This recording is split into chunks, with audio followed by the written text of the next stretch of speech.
اللہ تبارک و تعالی نے بعض چیزوں کو، بعض دنوں کو، بعض وقتوں کو، بعض مہینوں کو اپنی رحمت سے فضیلت عطا فرمائی ہے۔ اللہ تبارک و تعالی کے ان مخصوص دنوں کو فضیلت عطا کرنے میں ہم گناہ گاروں کا بہت ہی زیادہ فائدہ ہے۔ جب کچھ چیزیں فضیلت مآب ہو جاتی ہیں، ان کی عظمت بڑھ جاتی ہے، تو اللہ کے بندوں کو کم وقت میں زیادہ نفع کمانے کا موقع نصیب آتا ہے۔ نبی اکرم نور مجسم شفیع معظم صلی اللہ تعالی علیہ وسلم کی امت کو اللہ تعالیٰ نے بہت ساری ایسی چیزیں اپنی رحمت سے دی ہیں کہ جن میں عمل تھوڑا ہے، اجر زیادہ ہے۔ اس کا نتیجہ یہ نکلتا ہے کہ انسان تھوڑے وقت میں، تھوڑے ٹائم میں، تھوڑی مصروفیت میں اپنے رب کریم کے بارگاہ سے زیادہ اجر کا مستحق ہو جاتا ہے۔ انہی مقدس، معتبر، معنی خیز ایام میں ایک بڑی فضیلت، زیادہ عظمت والا مہینہ ماہ رمضان المبارک ہے۔ قرآن مجید نے صراحت کے ساتھ اس ماہ مقدس کا نام لیا ہے۔ کیا معنی ہے؟ کہ یہ وہ مقدس مہینہ ہے جس کا میرے رب کریم نے نام لیا ہے، اللہ نے نام لیا ہے۔ شہر رمضان الذی انزل فیہ القرآن، فرمایا رمضان کا وہ مقدس مہینہ ہے جس میں اللہ نے قرآن نازل فرمایا ہے۔ اس ماہ نور، ماہ سرور کا نام نامی اللہ تعالیٰ نے قرآن مجید کے اندر ذکر فرمایا۔ حضرت سلمان فارسی رضی اللہ تعالیٰ عنہ ارشاد فرماتے ہیں کہ شعبان المعظم کا آخری دن تھا، اگلے دن رمضان شروع ہونے والا تھا کہ رسول پاک علیہ السلام نے ہمیں رمضان کی فضیلت پر خطبہ ارشاد فرمایا۔ آپ اس بات کو غور سے سمجھیے کہ ایسا مہمان جس کے آنے سے پہلے اس کی فضیلت بیان کی جا رہی ہے، اور فضیلت کون بیان کر رہا ہے؟ امام الانبیاء صلی اللہ تعالیٰ علیہ وسلم۔ یہ صرف ہمارے دلوں کے اندر، امت کے دلوں کے اندر اس ماہ مقدس کی فضیلت کو اور اس کی عظمت کو بٹھانے کے لیے کہ پوری طرح تم اپنے ذہن میں اور اپنے دل میں ایک بات بٹھاؤ کہ ایک عظمتوں والا مہینہ تم پر سایہ فگن ہونے والا ہے، عظمتوں والا۔ حضور نے ایک دن قبل اس کی فضیلت بیان۔ ہمارے ہاں یہ ہوتا ہے کہ ہم کسی چیز کی اہمیت کو لیتے ہیں لیکن سمجھتے ہیں کہ یہ کوئی روٹین ورک ہے، یعنی نارملی ہر سال رمضان شریف آتا ہے، اپنے وقت کے حساب سے چاند بدلتا ہے اور اپنے وقت پر رمضان شریف آ جاتا ہے۔ ہم سمجھتے ہیں کہ مطلب روٹین کا ایک معاملہ ہے، ایک روٹین کی چیز ہے۔ لیکن اگر آپ اس کو اس نظر سے دیکھیں گے نا کہ اس مہینے کے آنے سے پہلے، یعنی ابھی ایک دن بعد آنا ہے رمضان کو، اور آنے سے پہلے حضرت سلمان فارسی فرماتے ہیں کہ نبی پاک نے ہمیں باقاعدہ بلا کے خطبہ دے کے رمضان کی عظمت ہمارے دلوں میں بٹھا، یعنی فکری طور پر اور ذہنی طور پر امت کو تیار کیا۔ فرمایا تم پر ایک ایسا مہینہ سایہ فگن ہونے والا ہے جو مبارک ہے تمہارے لیے، باعث برکت ہے تمہارے لیے۔ تم اپنے آپ کو ذہنی طور پر تیار کرو کہ ایک ماہ نور تمہارے قریب آ رہا ہے۔ جو رمضان، اسلامی عبادات جتنی بھی ہیں نا، وہ مخصوص پوجا پاٹ نہیں۔ اسلامی عبادات میں سے کوئی عبادت بھی ایسی نہیں جس کا مقصد ہی ہو کہ آپ نے اتنے وقت سے لے کر اتنے وقت تک فلاں عمل کرنا ہے۔ جتنی بھی عبادات ہیں اسلامی، وہ اپنے دامن میں کوئی نتیجہ رکھتی ہیں، کوئی رزلٹ رکھتی ہیں، اس کے ثمرات انسانی زندگی پر مرتب ہوتے ہیں۔ انسان کو تزکیہ نصیب ہوتا ہے، اس کے باطن کو صفائی نصیب ہوتی ہے، اسے خیر کرنے کا موقع ملتا ہے، تربیت کے بہت سارے مواقع اس میں پائے جاتے ہیں، بہت سارے اسرار و رموز کے ساتھ اسلامی عبادات ہیں۔ یہ جو رمضان المبارک ہے نا، یہ جو روزہ ہے، یہ روزہ اپنے دامن کے اندر تربیت رکھتا ہے، تربیت۔ یا ایھا الذین آمنوا کتب علیکم الصیام کما کتب علی الذین من قبلکم لعلکم تتقون۔ اے ایمان والو، تم پر روزے فرض کیے گئے جیسا کہ تم سے پہلے لوگوں پر بھی فرض کیے گئے تھے تاکہ تم تقوی اختیار کرو۔ روزہ تمہیں پرہیزگار بنائے گا، تمہارے اندر سے جو نفسانی چیزیں ہوں گی انہیں نکالے گا، اور اللہ تبارک و تعالیٰ کی طرف تمہارے دل کا رجحان ہوگا، تمہاری روح کا رجحان ہوگا، تمہیں تزکیہ دے گا۔ روزہ انسان کی تربیت کرتا ہے، انسان کو روزہ ذہنی طور پر تیار کرتا ہے کہ اللہ کے حکم کے مطابق کھانا ہے، اللہ کے حکم کے مطابق پینا ہے۔ سب سے بڑا مسئلہ اس دور کا رزق کے حلال کا حصول ہے اور حرام سے اجتناب ہے۔ تو روزہ ہمیں یہ سبق پڑھاتا ہے کہ ہم وہی کھائیں گے اور اسی وقت کھائیں گے جو کھانے کا ہمیں ہمارے رب نے حکم ارشاد فرمایا ہے، اور جس سے اللہ رسول منع کر دیں گے جتنی مرضی چمک دمک اپنے دامن میں رکھے، جتنی مرضی، لیکن ہم وہی لیں گے جو ہمارے لیے جائز ہے۔ آپ غور فرمائیے، روزہ لعلکم تتقون، روزہ تمہیں پرہیزگار کرتا ہے۔ بہت سارے لوگ ایک بات کرتے ہیں کہ عادتیں نہیں بدلی جاتی، یار کوشش کرتا ہوں لیکن میری عادت نہیں تبدیل ہوتی۔ میں آپ کو ایک رائے دینے لگا ہوں، مشورہ دینے لگا ہوں، میں آپ سے یہ عرض کرنے لگا ہوں کہ موقع آیا ہے رمضان شریف کا۔ رمضان میں نہ بندہ روٹین میں اپنی عادتیں بدلتا ہے، کسی کو سویرے 7 بجے کھانے کی عادت ہے، کسی کو 9 بجے کھانے کی عادت ہے، کوئی صبح ناشتہ نہیں کرتا، دوپہر میں ہی کھاتا ہے، لیکن رمضان آیا تو عادت بدل گئی۔ 7 بجے والا بھی نہیں کھا رہا، 9 بجے والا بھی نہیں کھا رہا، دوپہر والا بھی نہیں کھا رہا، سارے سحری میں کھا رہے ہیں۔ عادت بدل گئی، بالکل طبیعت بدل گئی، روٹین چینج ہو گئی۔ کوئی اٹھ رہا تھا صبح فجر میں، اللہ کی توفیق سے اللہ تعالیٰ معاف فرمائے تو کچھ ایسے بھی تھے جو 9-10 بجے اٹھ رہے تھے، کچھ الحمدللہ فجر پڑھ کے چلو کسی وجہ سے پھر سو گئے، 10-11 بجے اٹھ رہے تھے، روٹین بدلی ہوئی تھی۔ رمضان آیا تو بدل گئی، سارے سحری میں اٹھ رہے ہیں، تہجد کے وقت سب کی آنکھ کھل رہی ہے، بالکل روٹین بدل گئی، حالات بدل گئے، معاملات تبدیل ہو گئے، اوقات تبدیل ہو گئے، دفاتر کے ٹائم تبدیل ہوئے، اسکولوں کے نظام تبدیل ہوئے، مدارس کے اوقات تبدیل ہوئے، ہر چیز کے اندر تبدیلی آئی۔ معنی کیا ہے؟ کہ اللہ نے تمہیں موقع دیا ہے کہ عادتیں بدلی جا سکتی ہیں، اپنے آپ کو تبدیل کیا جا سکتا ہے، لائف سٹائل کو چینج کیا جا سکتا ہے۔ یہ موقع آیا ہے، ایک مہینہ ہے پورا، 2-3 دن 4 دن آپ کی روٹین بگڑ جائے نا سونے کی، یعنی روٹین سے ہٹ کے آپ سونا جاگنا شروع کر دیں تو پھر وہی روٹین بن جاتی ہے، پھر اسی ترتیب سے انسان سارے کام کرتا ہے۔ تو رمضان میں روٹین چینج ہوگی، سارے تہجد میں اور سحری میں اٹھیں گے، تو اللہ کرے نا یہ روٹین قائم رہے۔ رمضان میں تو اٹھتے تھے سحری کرنے کے لیے، تو اللہ کرے روٹین بن جائے اور سارا سال اٹھیں تہجد کی نماز ادا کرنے کے لیے، اللہ کرے روٹین بن جائے، چیزیں تبدیل ہو جائیں۔ وہ لوگ جن کو ڈاکٹر کہہ رہے تھے کہ دوائی بھی کھانی ہے اور پرہیز بھی کرنا ہے، تو وہ کہہ رہے تھے جی دوائی کھانا تو آسان ہے، پرہیز کرنا مشکل ہے، تو بدلنے لگی ہے نا روٹین، آ گیا نا رمضان، پرہیز کا ٹائم شروع ہو گیا۔ لہذا بہترین فائدہ یہ ہوگا کہ رمضان میں پرہیز ہوگی، ڈائٹ پلان بالکل بنایا جا سکتا ہے، اس میں چیزوں کو بالکل مرتب کیا جا سکتا ہے۔ تو رمضان شریف کے آنے سے پہلے ذہنی طور پر اپنی عادات کی تبدیلی کا پروگرام بنائیں، عادتیں بدل جایا کرتی ہیں۔ رسول کریم دنیا میں آئے وَيُزَكِّيكُمْ، حضور تزکیہ کرنے تو آئے ہیں، عادتیں بدلنے تو تشریف لائے ہیں۔ نبی پاک نے صفائی ستھرائی کر دی، ساری ناپاک چیزوں کو نکال دیا۔ تو روٹین دیکھیں کہ رمضان میں تقوی کے حصول کے لیے اپنی عادات کو تبدیل کرنا ہے، اور اس کے لیے ذہنی طور پر اپنے آپ کو تیار کریں۔ وہ جو کہتے ہیں بچے سویرے نہیں اٹھتے، وہ روٹین بنا لیں، یہ موقع آیا ہے، ابھی سے ارادہ کر لیں کہ جناب ہم نے اس ترتیب سے اپنے گھر کو، ماحول کو، بچوں کو اس ترتیب سے ہم نے مرتب کرنا ہے چیزوں کو۔ یہ آپ ارادہ کریں، اللہ تعالیٰ مدد فرمائے گا۔ رمضان المبارک کی جو خاص فضیلت ہے، اس خاص فضیلت کو رمضان آنے سے پہلے ذہن میں بٹھا لیں،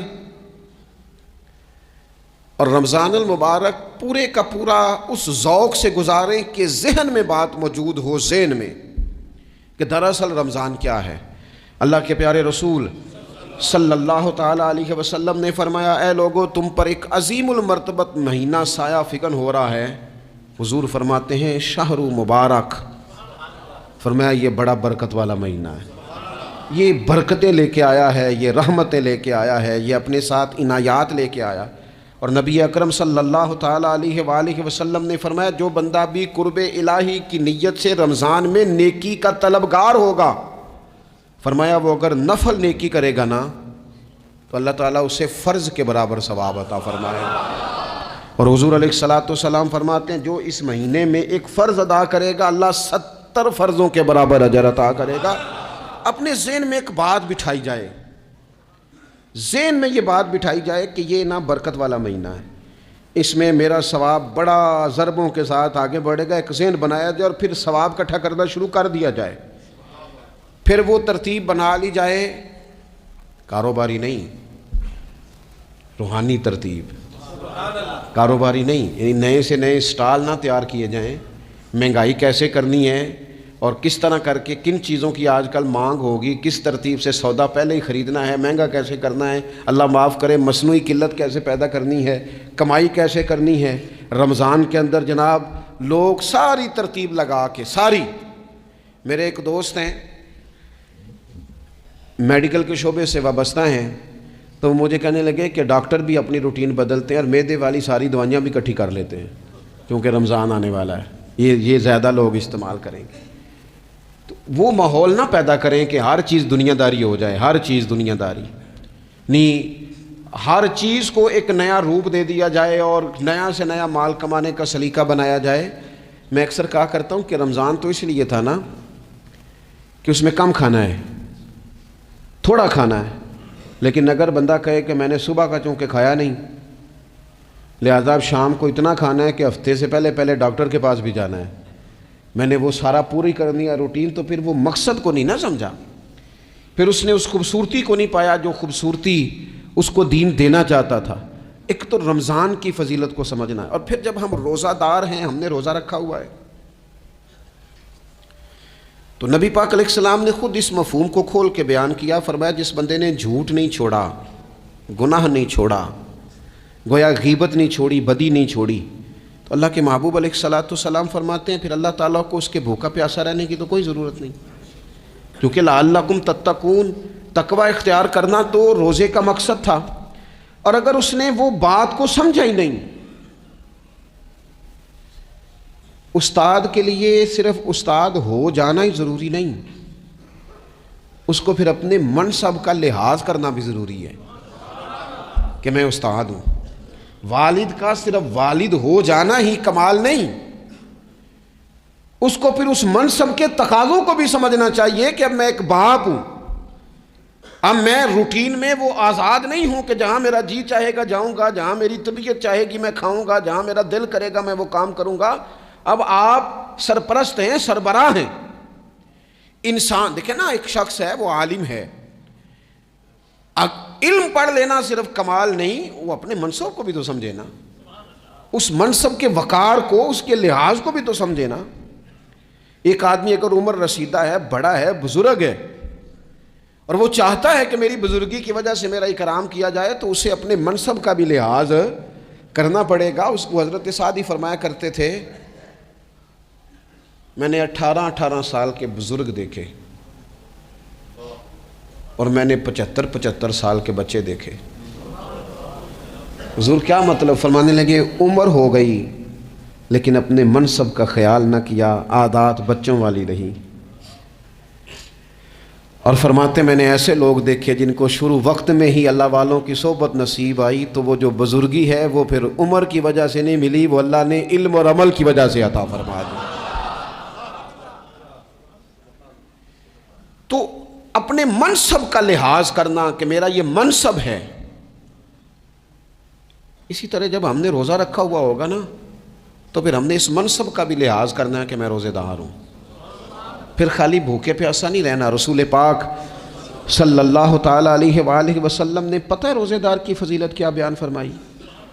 اللہ کے محبوب صلی اللہ تعالی علیہ وسلم فرماتے ہیں کہ رب فرماتا ہے ابن آدم کا ہر عمل اس کے لیے ہے، روزہ میرے لیے، اور فرمایا میں خود جزا دوں گا روزے کی، میں خود جزا دوں گا روزے کی۔ اور حضور فرماتے ہیں روزہ ڈھال ہے، جو شخص روزہ دار ہو وہ بےہودگی سے، فحش گوئی سے اجتناب کرے۔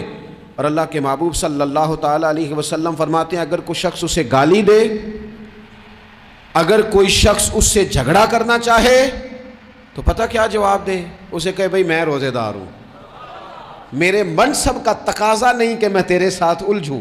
اور رسول پاک صلی اللہ علیہ وسلم فرمانے لگے اوہو اتنی بڑی بات، حضور فرمانے لگے، یہ صحیح مسلم کے لفظ ہیں، کریم محبوب فرمانے لگے مجھے اس رب کی عزت کی قسم جس کے قبضے میں محمد عربی صلی اللہ علیہ وسلم کی جان ہے، حضور فرماتے روزہ دار کے منہ کی خوشبو اللہ تعالیٰ کے نزدیک قیامت کے دن مشک کی خوشبو سے بھی زیادہ وقت والی ہوگی۔ اس کے منہ سے جو خوشبو آتی ہے قیامت میں مشک پیچھے رہ جائے گا، اور رب کی بارگاہ میں صرف روزہ دار کے منہ سے، اگر تیرے منہ کی خوشبو رب کو اتنی پسند ہے تو تجھے بھی تو اپنے منصب کا خیال ہونا چاہیے کہ میں نے روزہ رکھا ہوا ہے، میں روزہ دار ہوں۔ اور میرے نبی پاک علیہ السلام کے یہ دو لفظ ہیں نا، وہ صوفیاء ہیں نا، اللہ کے نیک بندے جو ساری زندگی تڑپتے رہے کہ کبھی اے حقیقت منتظر نظر آنا لباس مجاز میں، کبھی مالک ایک دفعہ کبھی تیرا جلوہ ملے، کبھی اے حقیقت منتظر نظر آنا لباس مجاز میں، لاکھوں سجدے تڑپ رہے ہیں میری جبین نیاز میں، اور جو ساری زندگی کہتے رہے کہ ہم تو عمر دراز مانگ کے لائے تھے 4 دن، 2 آرزو میں کٹ گئے، 2 انتظار میں کہ دیکھو انہیں انعام ملنے لگا ہے، جو اس کی راہ کے سوالی تھے، جو اس کے رستے کے مسافر تھے، جو اسے پانا چاہتے تھے، جو اس کی دید کرنا چاہتے تھے، جو اس سے ملنا چاہتے تھے، میرے رسول پاک علیہ السلام نے فرمایا روزہ دار کو 2 خوشیاں ملیں گی، ایک خوشی اس وقت ملتی ہے جب وہ افطار کرتا ہے، اور فرمایا ایک خوشی اس وقت ملے گی جب وہ اپنے رب سے ملاقات کرے گا، جب وہ اس سے ملے گا تو اس وقت روزہ دار کو خوشی ہوگی۔ میرے دوستو خوشی تو جو ہوگی سو ہوگی، لیکن یہ لفظ بڑے حسین نہیں کہ روزہ دار کی رب سے ملاقات ہوگی، یہی لفظ بڑے باکمال نہیں؟ ایک روایت میں تو یہ ہے نا کہ روزہ میرے لیے ہے میں اس کی جزا دوں گا، اور ایک روایت میں یہ ہے کہ روزہ میرے لیے ہے اور رب فرماتا ہے میں خود روزے کی جزا ہوں، یعنی باقی نیکیوں پر ثواب ملے گا، روزہ رکھنے والے کو رب رحمان ملے گا۔ نبی اکرم صلی اللہ تعالی علیہ وسلم کے امت کے صوفیاء نے نا کچھ چیزوں کو بڑا کھولا ہے۔ عارف رومی کہتے ہیں کہ ایک دن نا محمود غزنوی نے خزانوں کے دروازے کھول دیے اور فرمایا بھئی میں نے آج ہر چیز کھول دی ہے، جو جس چیز پہ ہاتھ رکھے گا وہ اسی کی ہو جائے گی۔ لوگ دوڑے، کوئی سونے کی طرف، کوئی چاندی کی طرف، کوئی جائیدادوں کی طرف، کوئی خزانے کی کنجیوں کی طرف، کوئی بڑے بہترین گھوڑے اور اونٹوں کی طرف، لوگ دوڑ گئے، جو جس پہ ہاتھ رکھے گا اسی کا، سب بھاگ گئے۔ ایاز بیٹھا ہے، نہ وہ حسن میں رہی شوخیاں، نہ وہ عشق میں رہی گرمیاں، نہ وہ غزنوی میں تڑپ رہی، نہ وہ خم ہے زلف ایاز میں، وہ لذتیں کہاں۔ ایاز چپ کر کے بیٹھا ہے۔ پھر محمود نے ایاز کی طرف مخاطب کر کے کہا ایاز اٹھنا نہیں، آج لوٹ سیل لگ گئی ہے، جو جس چیز پہ ہاتھ رکھے گا اسی کی۔ ایاز کہنے لگا بات پکی ہے نا؟ تو محمود خوش تھے، موڈ بڑا اچھا تھا، کہا بالکل پکی ہے۔ تو ایاز کہنے لگے چلو ٹھیک ہے۔ ایاز اٹھے، پیچھے سے جا کے نا تو محمود کے کندھے پہ ہاتھ رکھ دیا، محمود کے کندھے پہ ہاتھ رکھا۔ محمود کہنے لگے یہ کیا بات کا، آپ سے میں نے پوچھا تھا بات پکی ہے، جو جس پہ ہاتھ رکھے گا اسی کا نا۔ تو تھوڑی دیر پہلے مسکراتے چہروں میں آنسو آ گئے، ایاز بھی روئے تو محمود بھی روئے۔ کہا بادشاہ پکا رہنا، وہ جن کو خزانے چاہیے تھے وہ دوڑ گئے، مجھے تو چاہیے۔ لنگ کئی مہینے تے برس گئے تے تیری دید نو دیدے ترس گئے، تیری تو ملے گا۔ تو پھر کہا محمود نے، اس نے کہا میں وعدہ کر چکا تھا، بس ٹھیک ہے، باقیوں کے خزانے اور میں تیرا، طے ہو گئی۔ فرمایا باقی نیکیوں پر ثواب ملے گا اور روزہ رکھنے والے کو رب رحمان ملے گا، اللہ کا قرب ملے گا۔ دیکھو نا وہ خاص انسان کو کیفیت حاصل ہوتی ہے روزے میں، رب کے ہونے کا یقین۔ وہ جو صوفیاء کہتے ہیں نا مراقبہ کرو، وہ نصیب ہوتا ہے۔ یعنی کسی کو کیا پتہ ہے اس کا روزہ ہے کہ نہیں، اکیلا ہے نا گھر میں، فریزر بھرا ہوا ہے، نہیں نہ کھاتا، کیوں؟ اسے پتہ ہے میرا رب میرے ساتھ ہے، میرا رب مجھے دیکھ رہا ہے۔ بس یہ تصور توحید پکا ہو جاتا ہے رمضان، تو پھر اللہ تبارک و تعالیٰ کی بھی خاص رحمت اور کوئی خاص ہی اعزاز. حضور فرماتے ہیں جنت کے کئی دروازے ہیں, ایک باب الریان ہے, اس سے صرف روزہ دار گزریں گے. آواز ہوگا روزے والے آ جاؤ, وہ آ جائیں گے. فرمایا اس خاص دروازے سے گزرو, جب گزر جائیں گے تو فرمایا بند کر دو بھائی, اور کوئی نہیں گزرے گا یہاں سے. دروازہ ہی مخصوص ہے, ان کا اعزاز ہی ذرا زیادہ ہے. تو میرے عزیز, رمضان شریف کے اندر وہ منصب کا بس خیال رکھیں کہ میں روزہ دار ہوں, اس احتیاط کے ساتھ. اور دوسری جو رمضان کی چند عبادات ہیں نا, سب سے پہلی تو میں عرض کروں گا تراویح کے حوالے سے. یہ بات یاد رکھ لیں کہ نبی پاک علیہ الصلوۃ والسلام نے فرمایا جس نے ایمان اور احتساب کی نیت کے ساتھ رمضان میں قیام کیا, اللہ اس کے پچھلے سارے گناہوں کو معاف فرما دے گا. اور ایک مقام پر نبی پاک صلی اللہ تعالیٰ علیہ وسلم نے بیان کیا, یہ مشکات میں موجود ہے. حضور فرماتے ہیں رمضان اور قرآن دونوں قیامت کے دن بندے کی شفاعت کریں گے. رمضان کہے گا یا اللہ میں نے اسے دن بھر کھانا کھانے سے باز رکھا, اور تیری بارگاہ کے حکم کے مطابق اس نے اپنے آپ کو ان چیزوں سے بچا کے رکھا. اور قرآن کہے گا مالک رات میں نے اسے نیند سے روکے رکھا. کیا مطلب؟ اس نے کھڑے ہو کے عبادت کی. اگرچہ اس سے مراد شارحین حدیث نے تراویح بھی لیا ہے, تہجد کی نماز بھی لیا ہے, صلاۃ اللیل بھی لی ہے, لیکن میرے عزیز یہ خاص ربط ہے قرآن مجید کے ساتھ تراویح کا. مسنون ہے رمضان کی راتوں میں قرآن مجید اور تراویح کا پڑھنا. اگر تھوڑی سی نا طبیعت میں صرف تبدیلی پیدا کی جائے, میں نے دیکھا ہے کہ جو لوگ کہتے ہیں نا میرا وقت بڑا قیمتی ہے, بڑی ساری جگہوں پہ آپ کو بیٹھنا پڑتا ہے, بیٹھیں آپ 2 گھنٹے بیٹھیں, 3 گھنٹے بیٹھیں. میں نے دیکھا ہے لوگ جاتے ہیں کسی دفتر میں تو رات کو ہی چلے جاتے ہیں اس علاقے میں, کھڑے ہیں پاسپورٹ کے دفتر کھڑے ہیں, شناختی کارڈ کے دفتر کھڑے ہیں, امیگریشن کی لائنوں میں کھڑے ہیں. کچھ ذہن تو بنائیں کہ میں نے رات کھڑے رہنا ہے اور اپنے رب کی عبادت کرنی ہے. تراویح کو ذرا ذوق سے آپ اگر تھوڑا ارادہ کر لیں گے نا, یعنی کوئی ایسا مشکل کام نہیں. میری تو رائے یہ ہے کہ پہلے 3-4 دن ذرا جم کے ذہن بنائیں, اور تھوڑا سا نا روٹین کو بدلنے کی کوشش نہ کریں. جس امام صاحب کے پیچھے تراویح شروع کریں کوشش کریں ساری وہیں پڑھیں. روٹین بدلنے سے بھی سستی آتی ہے. ایک دن یہاں گئے, 2 دن وہاں گئے, تو یہ روٹین بدلنے سے بھی بعض اوقات سستی آتی ہے. کوشش کریں ایک جگہ پہ قرآن شریف سننا شروع کریں اور پھر پورا قرآن مجید وہیں پہ سنیں, اور تھوڑا ذہن بنائیں. میں نے دیکھا ہے ہمارے استاد صاحب اس طرح کیا کرتے تھے کہ بہت تھوڑا کھانا افطاری کے وقت, تھوڑا, اور ان سے کہا جاتا آپ بزرگ آدمی ہیں, اتنا کم کھانا کیسے نظام چلے گا؟ تو فرماتے تھے میں 1 چپاتی اور آدھی چپاتی کھا لوں گا لیکن تراویح کے بعد. اب اگر زیادہ کھانا کھاؤں گا تو طبیعت میں سستی آئے گی, میرے لیے کھڑا ہونا مشکل ہو جائے. سادہ سا کھانے کے ساتھ افطاری کی جائے گی. اور تراویح کے لیے اپنے آپ کو ذہنی کہاں ٹائم ملتا ہے سارا سال قرآن پڑھنے سننے کا, یہ تو اللہ نے موقع عطا فرمایا ہے. تو تھوڑا سا اگر دلچسپی پیدا کی جائے, بڑا سونا قرآن مجید پڑھا جاتا ہے مساجد میں, بچے بڑی خوبصورتی سے, تو اللہ کا شکر ہے جگہ جگہ پہ. اور مساجد کے علاوہ بھی میں نے دیکھا ہے, ہم سے لوگ مطالبہ کرتے ہیں کہ ہماری فیکٹری میں رات کو بھی کام ہوتا ہے, اتنے سارے ورکر ہیں تو بچہ کوئی مل جائے قرآن شریف سنائے, فلانی جگہ بھی اتنے لوگ ہیں تو اگر موقع مل جائے. تو اگر تھوڑا ذہن بنایا جائے, شوق پیدا کیا جائے تو اللہ تعالیٰ فضل فرماتا ہے, انسان کو طاقت ملتی ہے کھڑے رہنے کی. ایک تو تراویح, روزہ, تراویح, اور تیسری بات ہے سحر اور افطار. یہ جو سحری اور افطار, یہودی جو تھے نا وہ سحری نہیں کرتے تھے, سحری کا نام و نشان نہیں تھا, روزہ رکھتے سحری نہیں کرتے. تو نبی پاک صلی اللہ تعالیٰ علیہ وسلم نے فرمایا ہمارے اور یہودیوں کے درمیان فرق ہی سحری کا ہے.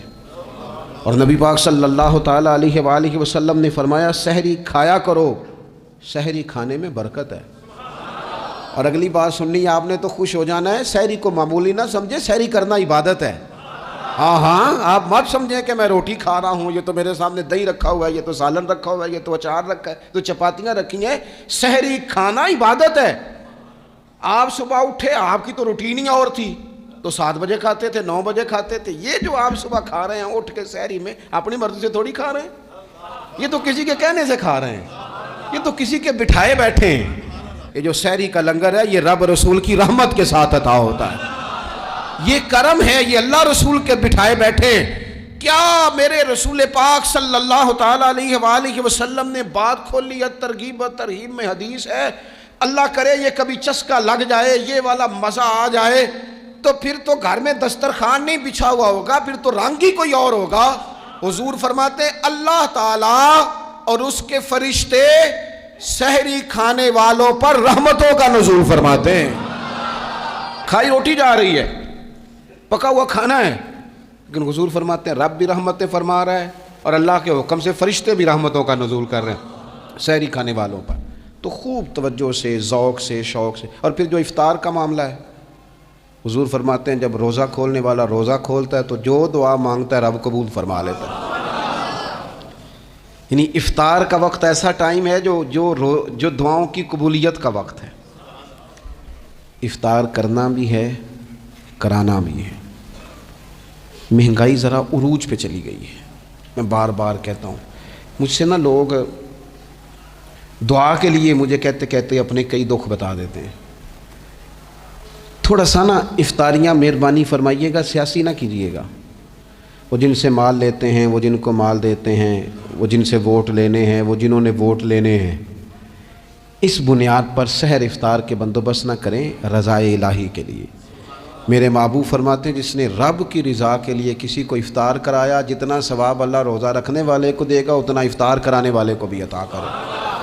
اور ایک حدیث تو آپ پڑھیں گے تو جھوم جائیں گے، سنیں گے تو خوش ہو جائیں گے.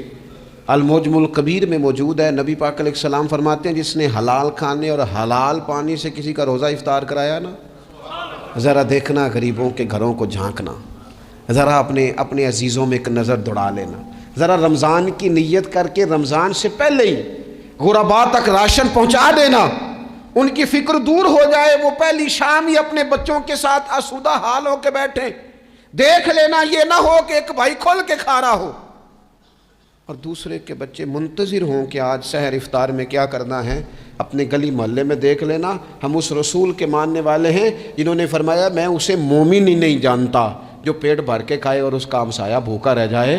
تھوڑا سا اپنے ارد گرد نظر ڈال لینا. المعجم الکبیر میں حدیث موجود ہے. اللہ کے پیارے رسول صلی اللہ تعالیٰ علیہ وسلم نے فرمایا جس نے حلال پانی سے، حلال روٹی سے کسی کا روزہ افطار کرایا تو فرمایا فرشتے اس بندے کے لیے رمضان کے دنوں میں، رمضان کی گھڑیوں میں دعا کرتے ہیں اور جناب جبریل امین اس کے لیے شب قدر کی رات دعا کرتے ہیں.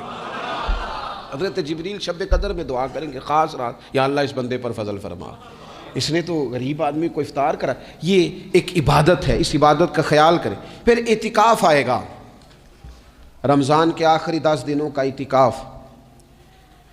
اسلام میں رہبانیت نہیں ہے، لیکن کبھی کبھی سب سے کٹ کے اپنے رب کے ساتھ جڑ جانا. کچھ رات کی عبادتیں، کچھ تنہائی کے اذکار، کچھ درود و سلام کا ذوق. یہ ان ساری خوبصورتیوں میں سے ایک خوبصورتی اعتکاف بھی ہے. اللہ کے پیارے رسول علیہ الصلوۃ والسلام ہمیشہ اعتکاف کرتے.